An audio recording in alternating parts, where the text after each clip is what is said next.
Inside Story Uganda, real source of political updates.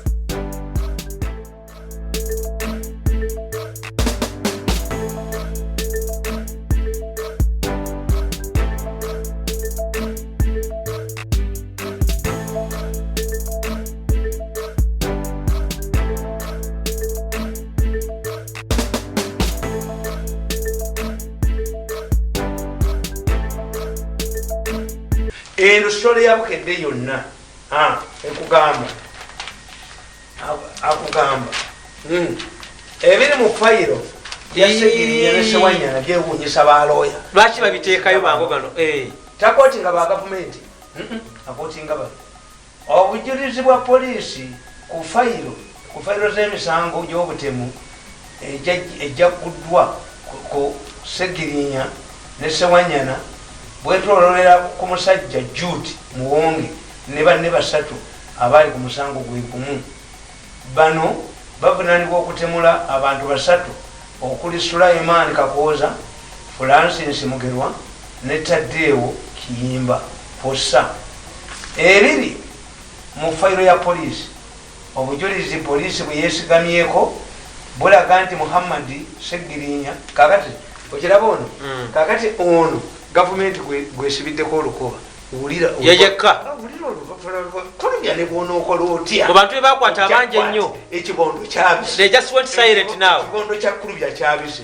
I'm telling you see bagambye omusajja Jude Muwonge gwe bavunaana n'ababaka ababiri emisango gy'obutemu aludde ng'akola n'ab'ebyokwerinda nga aludde nga yeeyita crime preventer aludde kwegamba is a fake kuba abadde akolagana ba gavumenti. All of the effort of this newspaper, all of the effort of these stories is to discredit the government side, but the editor gets more money than me. This is where Museveni has lost. Abaganda bakuga nti omukazi akunoba n'atakuweeboola toyogera nti sina tisimalaako mu maka gange ofanakyo. Yes, this is public opinion. okanyakulera abaana batali babo ate nolusaculatinga lwabaganda najjayogera yesoose okubuulira nti Segirinya akuwangudde nno oyo omulamuzi asala jambizi dati mulamuzi yasoma pigi 0 webali kuteeka mu maaso go olikulu lutya mwami Tamale. Knowledge is knowledge. Kyobola baba institution zonna muzisi nti they had to secure Segirinya's seat nga tebamunamukwata tulimenya ne MP to bargain nti olwamukuto omusango nawawamu omulamuzi nawawamu kamutulo n'agusala. What makes Segirinya important to be an MP? Make him an MP. Mwasomera bwerere balamuzimu. Me, I cannot. I will never be a hunting dog trainer. Oh, so kali bamala bufula mbaka wa parliament abazitowa kakati kankubulira oyo omulamuzi asala jambizi ensonga zaabwe zisobole okuzitowa bulungi. Omulamuzi asala jambizi ebigenda maaso mu ggwanga ne Tamale Mirundi mutabani wa Yowaana ne oyo omulamuzi program kulembeze asala jambizi nga yalidde amalagala. Oyo asala jambizi. That's why these people are disquested. One, you cannot use the technicality. Constitution Uganda technicalities on a human rights issue. Yeah, true. Two, tezikola use technicality ziri mu byabusuubuzi na constitutional provision.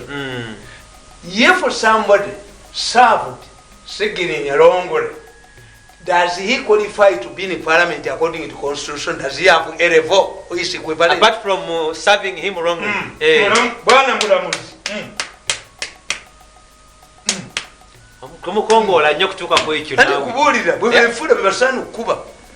The constitution states you must have a level. So if you hide yourself by joining a parliament, do you acquire a level? What if somebody goes to court and says is Segirinya constitutional in the parliament? Omulamuzi yayita mu window too.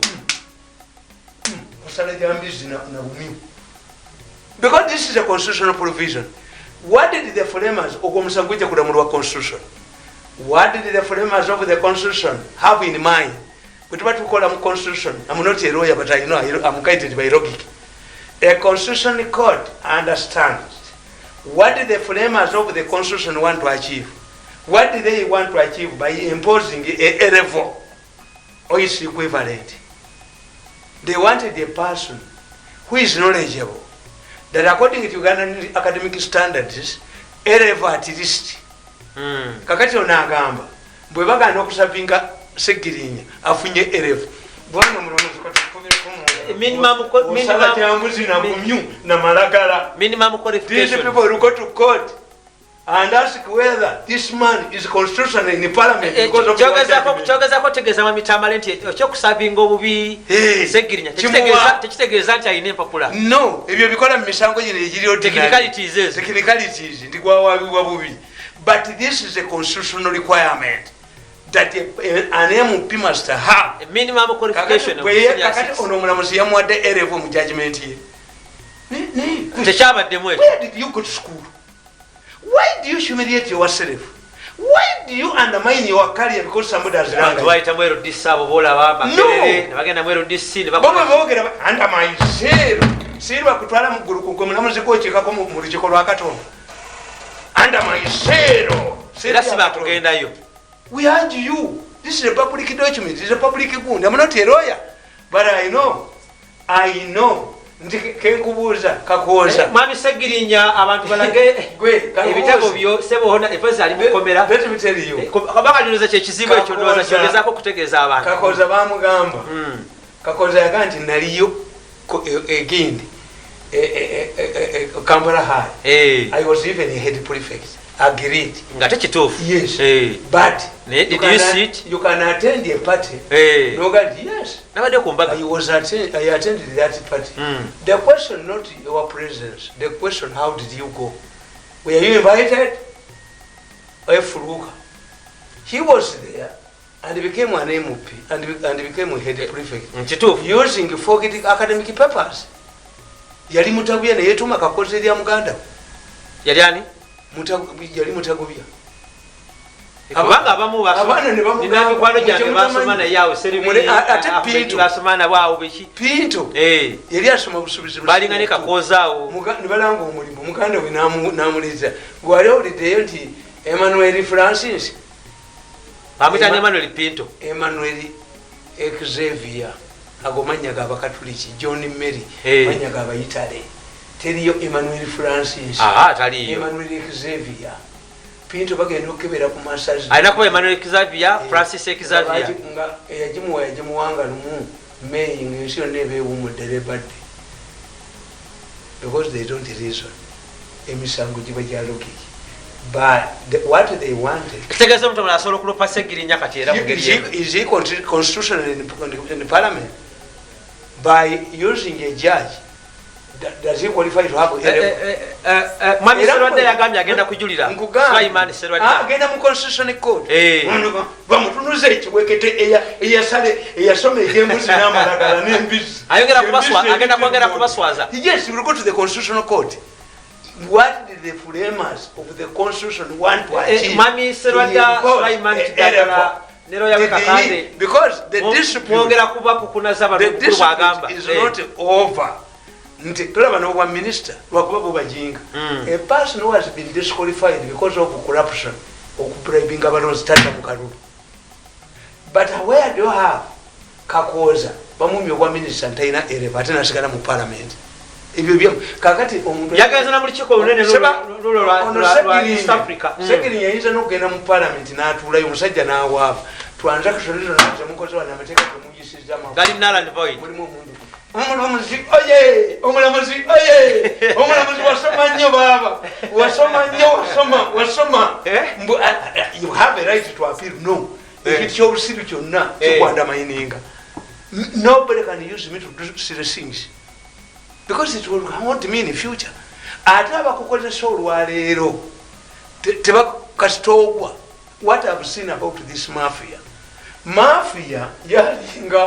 alinga gundi ni waliosanyusiza wiki ewedde wawana amagezi wano ku kyomumalo ebijambi ebyo kutoja kukwata abo MP batekewo sente bakole wali wadde solution wa nawulidde omusajja gwe neto eggwanga lino lirabye nalibyo nawulidde omuvubuka eyawangula gundi eyawangula sekandi we are in danger. Sebamala abo bonna babasponsoring. Omanyi babatyenya abaganda abagezi kati bwe kyebakola bamukonsalinga abaganda abasiru kuwa ize ne batula mu politics waffe ate ne mutula n'emmengo naye eri manipulated naye agunde omutanda leero baneka nebaze ku mmengo saabaseeyakupe German ng'atuleeteddeyo abasapeya bagenda okupima Buganda n'atugirayo ne balooya bakabeere mu ttaka ly'ettaka bakolagane n'owekitiibwa Amakubuya agunde omutanda beena abeewo agundegunde twesimye nnyo olwa Buganda yaffe achievement nene ekiziwa ekyo mayiga kye yasinza okukolera Obuganda bannange omwana bw'aba afaanana kitaawe tomuwakanya ekyo kyo bakikoze batenaba ekibinja ky'abaloya ekigenda okutaganjula etteeka lya mayiro ekyo kyo bakitukoledde agundegunde maaso moji n'abasabiya omanyi bwe bapima Buganda bagisangamu mayiro 19 kati bagamba baliddamu ne bapima provision yalimu mundagana n'olwenda kakati balesa abasabiya okuva e Germany Uganda bagyetegeebyo byonna byebibala ebyavudde mu nseekano ya pulezidenti n'ab'emmengo ate ekyokubiri era sebo Katikkiro atambula kubanga naye nze kambagule I don't have anything to learn. Mayiga operates like a homosexual. Depends on other men. Nti amala genda president namuwase. I'm not saying that he's a homosexual, but he operates like a homosexual. It depends on other men. Nti gundi ono gwabadde batwala weekend yagenze kati batambula bulya nedda tobulya abavubuka kukola nnyo abavubuka nabo bakwate wa Museveni naawe gyozijja babawe kuba naawe gyozijja noli okufutula entama ajja kuvunaana munamateeka anna yazijja wa Museveni tujja kuza emyaka 27 Buganda pulezidenti yakabawa sente mmeka but if the kabaka ngali sick ekituyambi tibeyagenze eyo twafunye accidental benefits but the kabaka does not have even a provision these accidental benefits yes so kakati mwembaga lwaki sebo nti the issue is nti you don't discuss issues why nabagamba nti aba university ba professor bamwe nabo tebasobola kuwandiika bitabo kuyimirirawo what they do kufuna bu commissions bu government. The only person who can survive out my own is me. In 8 years in Bakubia Nemba Malaw. Machine years, data gens take come to Wadiajina. Katugobera woti ya Tamale Mirundi. Gobera woti ya government igisobola. Ntuyebunya gobera woti. Eyo machine yegula $, mwenda yegino nyako ngegula $16 million. Era muntu ati yebunya kati gwe kikola otya. So therefore bagamba tugobe nakyo betugobera ntumwabuwaza bakagabona no nze nkole sabe waffe nenfuna sente nze sente zentudde kompitivu nze ng'abantu bankubira simu kubatwala wagundi $3,000 bakubera nange bambonyabonya bansumbuwa $3,000 so kakati mugamba buli nti eyo yiso ogitegedde bulungi nnyo these people this newspaper which is a it is spending all its space quoting the opponents of government. Why? There is no way this editor can do it without a big force in the government. Nti balina okubalwanirira bano oyo gwe mbadde nkugamba yagambye you don't abaka ba parliament fe tulina okugendayo twogere n'ababaka bali n'abantu fe bamanyi. This thing has been here for a long time. Why didn't you solve it? Oyozanise wamala. Nemwe temuswalako abasajja bava mu nalabye balemedde okukanya obulungi ne Jim Muhezi balemedde okukanya obulungi nga bali mu lutalo ku ssomero ng'omwana wo mu basketball taliimu nga mubasamba emipiira taliimu mubaluka mubalukenje eyo taliimu bazina amazina taliyo nga omuzadde noga nti sewamala asituse agenda kwogera ng'ebyo byayogera nti with the MPs we should be allowed to go and talk to these people where you mulikuwa wapi because this thing is not new. It has been there for a long time too. Are you going to become a judge?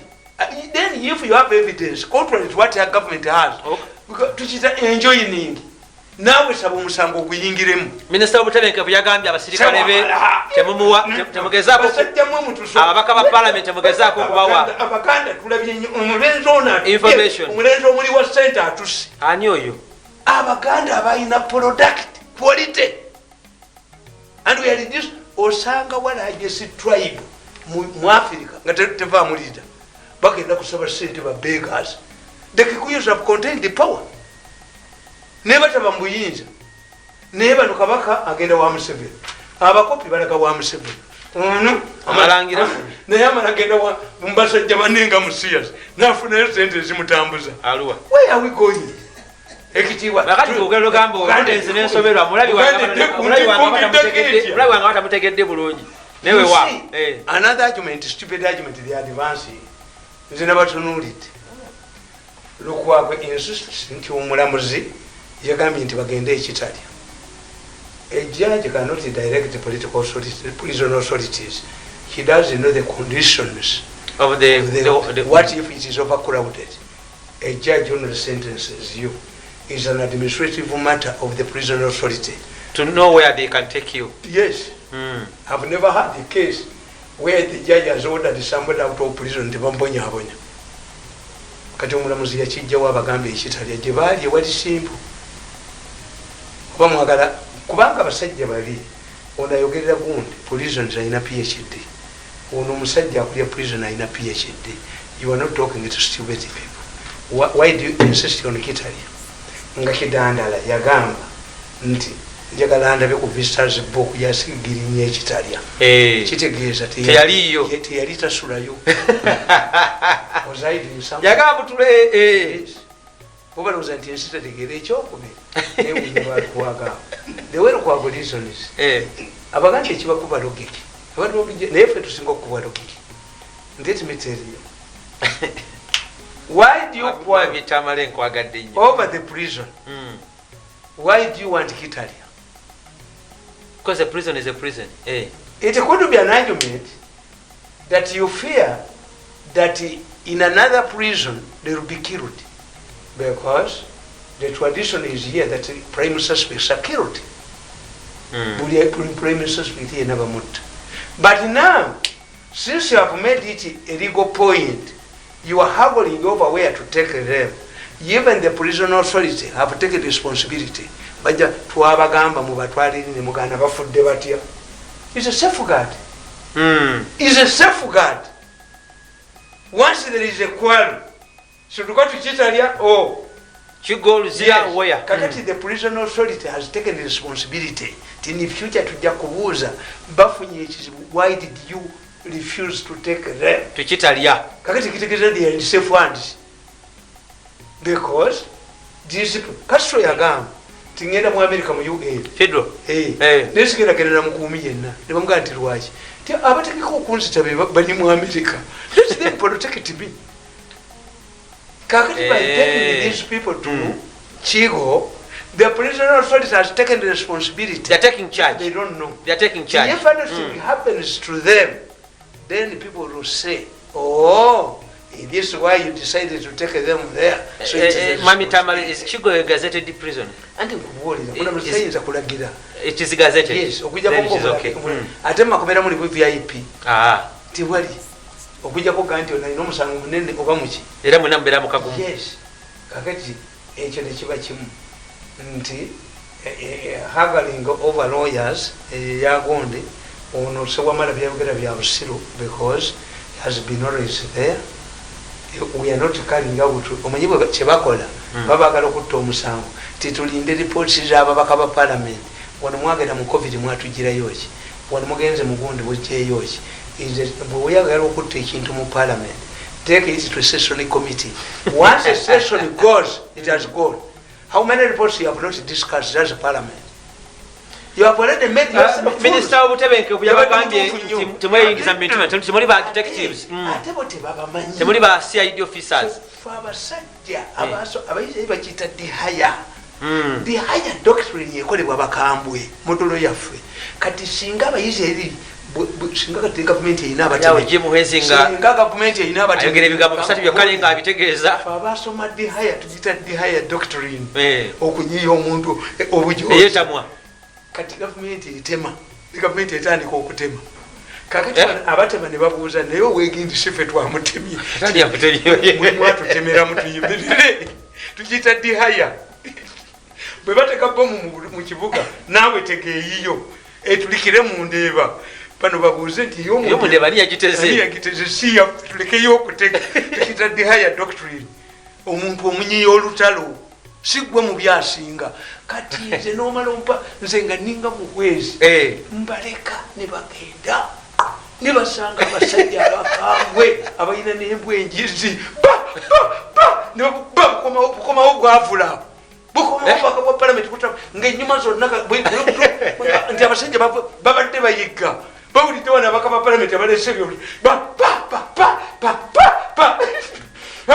obuwonyewo nolaba amagomesi fe tugiyita dihaya doctrine ekolebwa batemu ekola nnyo dihaya nkugambye tikwegasotegeera ti mu ggwanga mulimu atega bomu naye nga tomumanyi mulimu atega ebijambiya naawe tema yaaba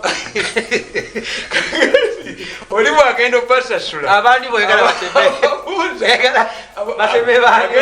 agenda obasasula ababuuza nti naye nolinga nabagamba tusikita holomax when you look at Ugandan murders they are carried out by the same people zirina mark in every murder of Uganda the supreme suspects are killed in every murder of Uganda a border is involved in every murder of Uganda a woman is involved ekitegeze bikolebwa omuntu bikolebwa group emu inaji sasula ako kabonero mu intelligence tukita holomark abakola ebintu bino baliki why do you kill bakadde that's a message and you zero on them why the intelligence yawo netali ya mmere tebasasulwa bulungi nga ndaba bakola emirimu gyabwe intelligence bwongo kale polisi ajjulamu nnyo abamagye ate nga tebasoma intelligence abasinga obungi intelligence bwongo abasajja balumba westkes e Nairobi basooka kukyusa manager wa hoteri naava e Mombasa najjen abatujju baali bamanyi nti mwenyina wa Kenyatta ayinako egundi yali akavaawo ne bagiwamba Westgate nga buno busajja n'okusinziira weeri nga si kintu kyangu ky'okuwamba bagamba banetutwalira abantu emmere 17 ne baterrorist baleeta ambulance n'emmere batwala abantu batwala baabwe amagye ga Kenya gagenda okubala nga mu Westgate mulimu channel kye bayitemu ne bagenda intelligence is mmere intelligence si loyalism is not nepotism si tribalism intelligence is sitting down to analyze as I analyze sikusoma busemi mawulire n'okomaawo agabukedde kyegawandiise bagijjo bamonita nabaga nti Concordia yagwa ne baleeta gundi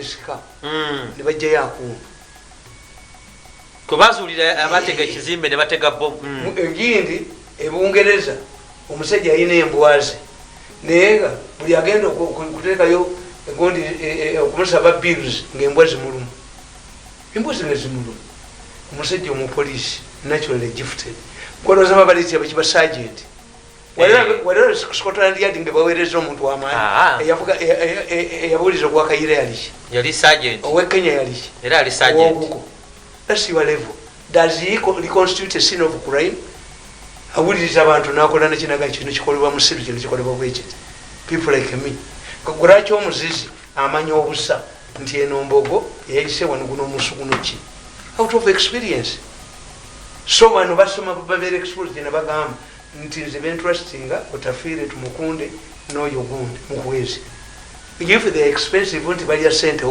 mukwezi yavudde naga nti obuuma bwe bunvubira obwa mmotoka si bwange it was a decision by the president yes yejeridde naye nga olaba yakava mu bwavu amanyi future amanyi abatakisi buno obuganda bwawano bwe butamanyi batakisi bano abajega babaleta baasi babattire wano nga tebulina nekibulidde kyofa togabye oba nekitawo yenyini yakuleka mu ddaame nakutuma nerinnya ekyofa togabye walumbe yakigaba yali akuda butinga erinnya kyeritegeeza kyofa togabye walumbe yakigaba tewebaza ye yalekamu ensi nagirekera kakati akafuntule ntama mukama nabulidde kano kagundi kana akerubaga gwendaweyo obadde osikulamu owino nopuma omusajja ono wekizimbe ono mutande wange wekizimbe nga naye yabaddeko mumukalanga ebizembe gwatalina na toilet gwe mukano ka deputale mwe twagenda oleka wansereko n'akawaana wana tekayina mugezi mumutwe teri muntu afunyisa mukazi werubuta afe nga azaala. This man has more money, has invested. It's not the only building he has constructed. He likes that building more than Yugo Kagwe. Museveni he cannot play around with his money. Even the insurance must look into what costs the building. But my question is, no, you are stupid. What if this young man proves that you approved the plan? The plans, what will you do? The problem is that Ugandans don't follow up things.